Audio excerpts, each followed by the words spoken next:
నమస్తే, welcome to Suman TV Warangal. ఈ రోజున మనము ప్రముఖ హాస్పిటల్ అయిన హితాయు ఆయుర్వేదిక్ అండ్ ఫిజియోథెరపీ హాస్పిటల్లో ఉన్నామండి. అయితే ప్రస్తుత జీవన శైలి ఆధారంగా అయి ఉండొచ్చు, ఇప్పుడున్న సిచ్యువేషన్స్ లలో చిన్న వయసులోనే బ్యాక్ పెయిన్ కానీ సయాటికా అనే పెయిన్స్ తో బాగా బాధపడుతున్నారు చాలా మంది. అయితే దీనికి కారణాలు ఏంటి?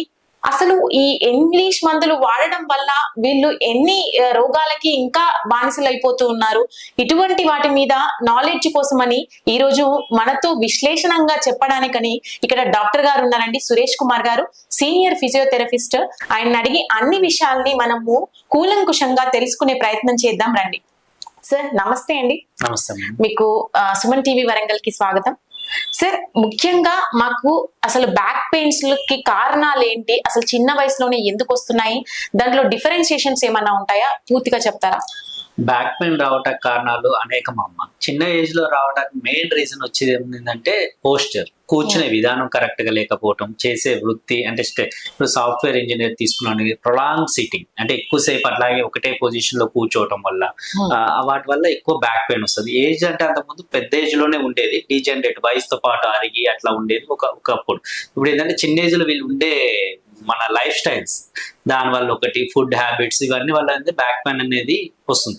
బ్యాక్ పెయిన్ అనేది ఏంటంటే ఓన్లీ బ్యాక్ వరకే వస్తుంది, ప్రాబ్లం లేదు. రేడియేటింగ్ ఉండి కాళ్ళను గుంజుడు, డిస్క్ బల్జ్ అనేది అలాంటి ప్రాబ్లమ్స్ కి చాలా అవుతున్నాయి. అలాంటి వితౌట్ సర్జరీ మన దగ్గర రిజల్ట్ వస్తూ ఉంటాయి అన్నమాట.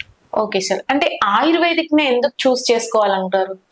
అంటే ఆయుర్వేదిక్ అనేది ఏంటంటే మనకి ఇప్పుడు జనరల్ గా 1 month బ్యాక్ పెయిన్ వచ్చింది, 1 month రెస్ట్ తీసుకుని మామూలుగా వర్క్ చేస్తే తగ్గిపోతే అది నో ఇష్యూ, తగ్గిపోతుంది. అయినా కూడా తగ్గట్లేదు, కంపల్సరీ మనం ఎంఆర్ఐ స్కాన్కి వెళ్తాం. అప్పుడు ఏంటంటే డిస్క్ బల్జ్ అని, డీజనరేటివ్ చేంజెస్ అని, డిస్క్ ప్రొలాప్స్ అని, ఇంటర్వర్టబుల్ డిస్క్ ప్రొలాప్స్ అని అట్లాంటివి చెప్తా ఉంటారు. డిస్క్ అంటే ఏంటంటే వెన్నపూస తీసుకున్నప్పుడు ఒక వెన్నపూసకి మధ్యలో ఒక స్పాంజ్ లాంటి పదార్థం ఉంటుంది అన్నట్టు. అదేంటనేది అంటే మనకి డిస్క్ లెక్క పనిచేస్తూ ఉంటుంది. మన పైనుంచి నడిచినా ఏం చేసినా బెండ్ అయినా ఏం చేసినా కదా షాక్ అబ్జర్స్ లెక్క పనిచేయాలి. అదేంటంటే ఎక్కువ ఓవర్లోడ్ పడటం వల్ల కానీ, ఫుడ్ హ్యాబిట్స్ వల్ల కానీ, వీళ్ళు వెయిట్స్ సడన్ గా లిఫ్ట్ చేయడం వల్ల కానీ ఏదైనా అది ప్రొలాప్స్ లోపల ఉండే న్యూక్లియస్ బయటకు వచ్చి బల్జ్ అవుతుంది. దాంతో నర్వ్ అనేది కంప్రెషన్ ఉంది, కాలంతా గుంజుడు, లాగుడు, కాలు చాలా వీక్ అయిపోయే స్టేజ్ దాకా వెళ్తా ఉంటుంది అన్నట్టు మనకి.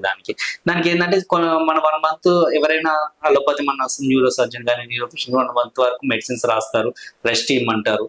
అప్పుడు 1 month లో మనం తగ్గిపోతే పర్వాలేదు, కానీ తర్వాత సర్జికల్ కరెక్షన్ అంటాం అన్నట్టు. మనకి ఆయుర్వేదిక్ పంచకర్మకు రావడానికి ఏం రీజన్ ఏంటంటే వితౌట్ సర్జరీ మనం ఎక్స్టర్నల్ గానే తగ్గేట ఛాన్సెస్ చాలా ఉంటాయి. ఓకే, అసలు పంచకర్మలో ఎలాంటి విధానాలను మీరు యూస్ చేస్తారండి? అది ఎలా ఉంటుంది ప్రాసెస్ అంతా కూడా? మేము పంచకర్మ ట్రీట్మెంట్ ఇప్పుడు డిస్క్ బల్జ్ కైనా, హెర్నియేటెడ్ డిస్క్ అయినా, సయాటికా, ఈ నర్వ్ అన్ని ప్రాబ్లమ్స్ కి 21 days ప్రోగ్రామ్ ఉంటుందమ్మా. అదే ఎర్లీ అంటే కొంచెమే పెయిన్ ఉంది, అంత డిస్క్ సర్జికల్ ఇండికేటెడ్ కాదు అంటే 1 week to 14 days లో తగ్గిపోతుంది.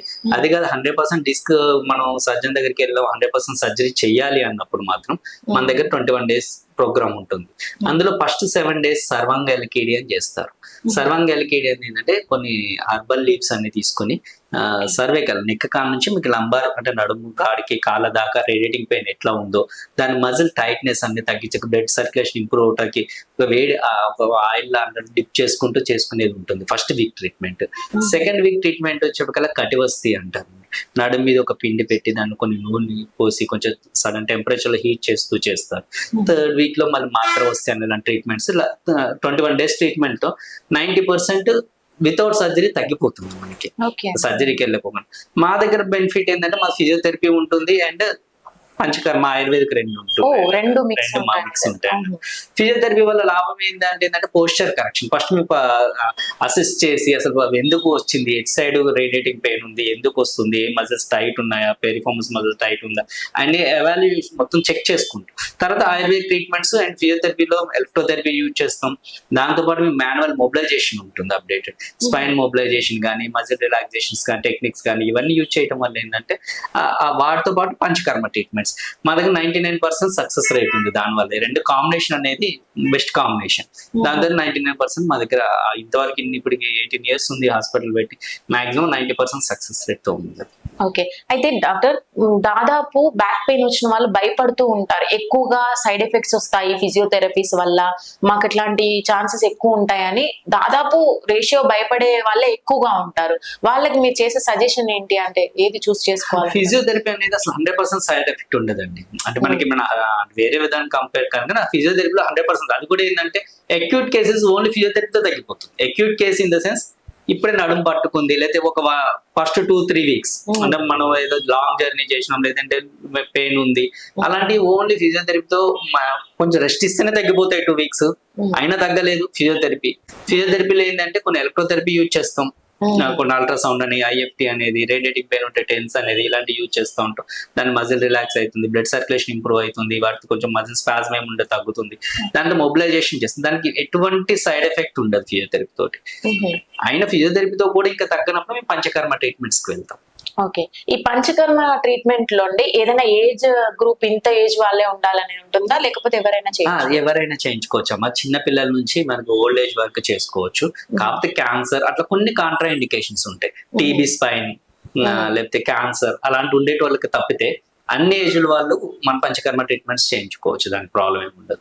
అంటే వేరే ప్రాబ్లమ్స్ ఉన్న వాళ్ళని మీరు ఫస్ట్ గైడ్ చేస్తారా? కంపల్సరీ మనకి మనం MRI స్కాన్ కానీ రిపోర్ట్స్ కానీ చూసినప్పుడు దాని సిమ్టమ్స్ అన్ని తెలిసిపోతాయి. మనకి టీబీ స్పైన్ ఉందా, లేదా ఓన్లీ అంటే బ్యాక్ పెయిన్ రావడానికి టీబీ స్పైన్ కూడా చాలా కారణం. మా టీబీ స్పైన్ ఉంటుంది, క్యాన్సర్ ఉంటుంది, ట్యూమర్స్ ఉంటాయి. అవన్నీ ఏంటంటే మనం రూల్ అవుట్ చేసుకుంటాం. మామూలుగా 90% ఎవరికి ఉండవు, కానీ 1 or 2% ముందు తెలిసిపోతుంది. మనం టెస్టులు చేస్తాం, ఆల్రెడీ వాళ్ళు వచ్చిన రిపోర్ట్స్ అన్ని మనం చెక్ చేసుకుని అలాంటి లేని వాళ్ళకి మనం చేస్తాం. క్యాన్సర్ ఉన్న వాళ్ళకి మాత్రం చేయలేము అది. ఓకే, ఈ సయాటికా అంటే ఏంటండి అసలు? సయాటికా అనేది కాళ్ళ వరకు వస్తుందా, మనకి పాదాలు లాగడం అని అంటారు, దాన్ని కూడా ఇదే కేటగిరీలోకి అంటారు? అది సయాటిక్ అనేది నరువు అమ్మ. అది మనకి ఏంటంటే మనకి డిస్క్ బల్జ్ ఏదైతే L5-S1 లంబార్ బోన్ తీసుకున్నాం అనుకోండి, దాని పక్కన బల్జ్ అవటం వల్ల వచ్చే నరువు రేడియేటింగ్, అంటే సయాటిక్ అనే నరువు మీద ప్రెషర్ పడుతుంది. ఆ పడటం వల్ల నరువు ఎంత దూరం వెళ్తుందో అంత దూరం అది రేడియేటింగ్, తిమ్మిర్ల కింద రావచ్చు, మంటల కింద రావచ్చు, సలిపినట్టు థ్రాంబింగ్ పెయిన్ అంటారు, లాగినట్టు అవ్వచ్చు, ఇలాంటివన్నీ రావడానికి కారణం సయాటికా. కాళ్ళ పాదాల వరకు కూడా రావచ్చు దానికి. దానికి స్పెషల్ గా ఉంటుందండి ఇది పంచకర్మలోనే? అది మొత్తం బల్జ్ కంప్రెషన్ తగ్గించేసేదే పంచకర్మ. డిస్కుల నడుములో ఉండే బల్జెస్ కంప్రెషన్ కంప్లీట్ ట్రీట్మెంట్ ఉంది వితౌట్ సర్జరీ. మనకి 21 days ప్రోగ్రామ్ లోపల ఈ డిస్క్ బల్జ్ కానీ, సయాటికా కానీ, డిస్క్ ప్రొలాప్స్ కానీ, డీజనరేటివ్ చేంజెస్ తో వచ్చే డిస్క్ ప్రాబ్లమ్స్ కానీ, ఈ పోస్చర్ వల్ల వచ్చే పెయిన్స్ కానీ 99% సక్సెస్ గా తగ్గిపోతుంది. అయితే ఈ 21 days ఆఫ్టర్ పీరియడ్ ఏదైతే ఉందో వాళ్ళకి ఎప్పటి వరకు ఇది గ్యారంటీగా ఉంటుంది, మళ్ళీ చేసుకోవాల్సిన అవసరం పడుతుంది? అది ఎట్లా ఉంటుందంటే మనకి ఇప్పుడు పోస్ట్ ఆపరేటివ్ కూడా ఒక సర్జికల్ కరెక్షన్ అయినా కూడా మనకు కొన్ని చెప్తాం, ఇంటికి వెళ్ళిన తర్వాత ఇట్లా ఉండాలి, కొన్ని సజెషన్స్ ఇస్తాం. అలాగే మన ప్రికాషన్స్ సజెషన్స్ దీనికి కూడా ఉంటాయి. ఏంటంటే మన తర్వాత ఎక్కువ అంటే వాళ్ళ వెయిట్, వాళ్ళు చేసే ప్రొఫెషన్, వాటన్నిటికి మనం చెప్తాం ఇవి ఇట్లా ఉండాలి అలా కరెక్ట్ మనం చెప్పినట్టు వాళ్ళు మెయింటైన్ చేస్తే మళ్ళీ రాదు ఒకటి. లేదంటే మా సర్జికల్ కరెక్షన్ అయినా వచ్చే ఛాన్సెస్ ఉంటాయి. కాకపోతే ఏంటంటే మనం కొన్ని స్ట్రెంథనింగ్ ఎక్సర్సైజ్ ఉంటాయి, లంబార్ మజిల్స్ ఉంటాయి. బ్యాక్ ఇప్పుడు ఆపరేషన్ అయింది, లంబార్ మజిల్ ప్రాబ్లం అంటే వాళ్ళు స్ట్రెంథనింగ్ చేసుకున్నాం అనుకో, దాని వెయిట్ తక్కువ పడుతుంది.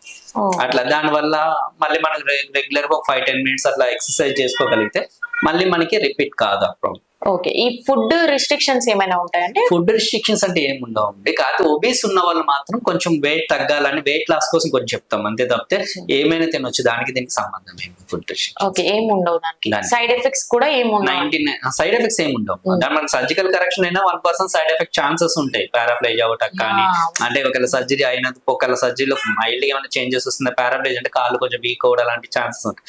100% సైడ్ ఎఫెక్ట్ ఉండదు. ఈ ఫిజియోథెరపీతో కానీ ఆయుర్వేదిక్ పంచకర్మతో కానీ 100% సైడ్ ఎఫెక్ట్ ఉంటుంది. ఓకే అండి, అయితే సర్జరీలో వచ్చేస్తే మనకు కొన్ని రోజులు రెస్ట్ తీసుకోవాలి అన్న ప్రాసెస్ అయితే ఉంటుంది కదా, ఈ పంచకర్మ టైంలో కూడా ఈ రెస్ట్ అనేది నీడ్ ఉంటుందా? అది డిపెండింగ్ ఆన్ పేషెంట్. అంటే మామూలు పేషెంట్స్ కి అయితే అవసరం లేదు. మరి క్రానిక్ గుండె అసలు లేని వాళ్ళకి తప్పితే మేము పండుకునే ఉండమని ఏం చెప్పం. నార్మల్ వాకింగ్ చేసుకోవచ్చు, ఇంట్లో డైలీ వర్క్స్ అన్ని చేసేసుకోవచ్చు. కాకపోతే వెయిట్ లిఫ్ట్ చేసే, బరువులు చేసే పనులు అలాంటి వర్క్స్ మాత్రమే కొన్ని ఆపాలని చెప్తాం అన్నట్టు, మిగిలిన చేసేసుకోవచ్చు. ఓకే అండి. అయితే ఇప్పుడున్న జనరేషన్ కి మీరు ఏదైనా సజెషన్ ఇవ్వాలంటే, ఇట్లాంటివి రాకుండా ఉండాలంటే ప్రివెన్షన్ గా మీరు ఏం చెప్తారు?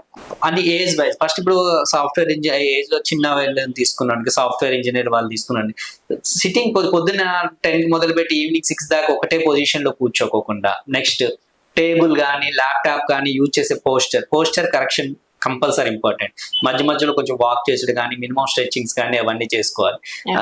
వెయిట్ ఓబీస్ ఉన్నది మెయిన్ రీజన్. వెయిట్ ఎక్కువ పెరగకుండా కొంచెం హౌస్ వైఫ్స్ కానీ వాళ్ళు చూసినట్టే వెయిట్ కొంచెం తగ్గడం వల్ల ఏంటంటే స్పైన్ మీద వెయిట్ తక్కువ పడుతుంది, వాటి వల్ల అదొకటి. ఇలాంటి జాగ్రత్తలు తీసుకుంటా ఉంటే మళ్ళీ రావు. Minimum routine, minimum exercise walking చేసేటోనికి బెటర్.